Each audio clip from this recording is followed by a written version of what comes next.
three hallmark signs of amateur hour in project management. And tell me if any of this sounds familiar. So, number one, if you've got lots of resources that are marshaled and you keep available for emergencies. So, if your plan is emergencies, what was it? I'm thinking about Jeff Foxworthy. You might be a redneck if this is right. And so you might be an amateur project manager if you're planning for lots of emergencies. I think if you find yourself shifting energy and effort away from the planning part and really more of strategic contingencies, um, you're probably there's improvement in the way you do business. I also like that. Yeah, I know a lot of folks. They just are very comfortable, clinging to a narrative that whatever the disruption was in their well laid plan, well, they're just, you'd never, there's no way you could know the truck would have been late. Well, yes, you can plan for that. There's no way, that you could have assumed that, it would rain.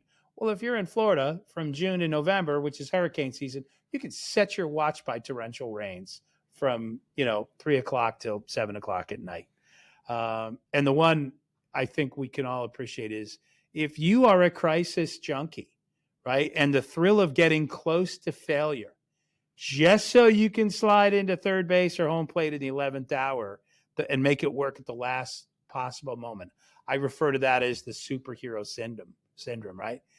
If that's just your standard operating procedure, I'm saying it's time to improve your PM game, because you look around at the professionals, KHALIL, and we are a project management company. That's what we do, and we invest heavily to make sure that little, if any, of those three things happen.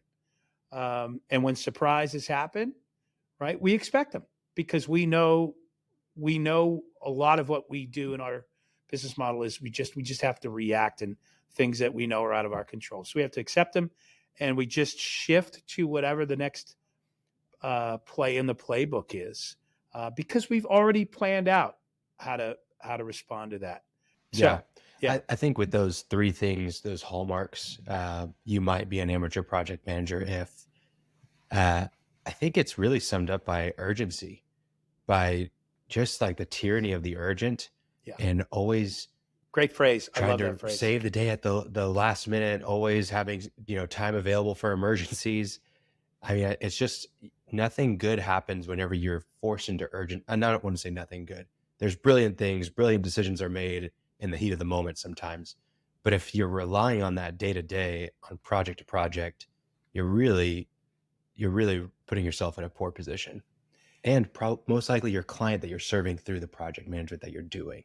It's true. I mean, my current state of thinking is the most exciting thing about professional project management is that I'm trading that adrenaline fueled crisis management excitement of the rescue, right? I'm trading that in for just good, honest, strategic systems thinking and intentional action.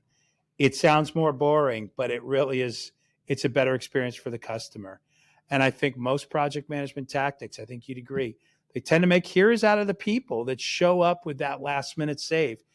And what I'm going to be preaching moving forward is the real PM work is in not needing the last minute save, right? Isn't that what we're all after, right? It's just a nice, calm, hassle-free experience. That's the ultimate gift to the client.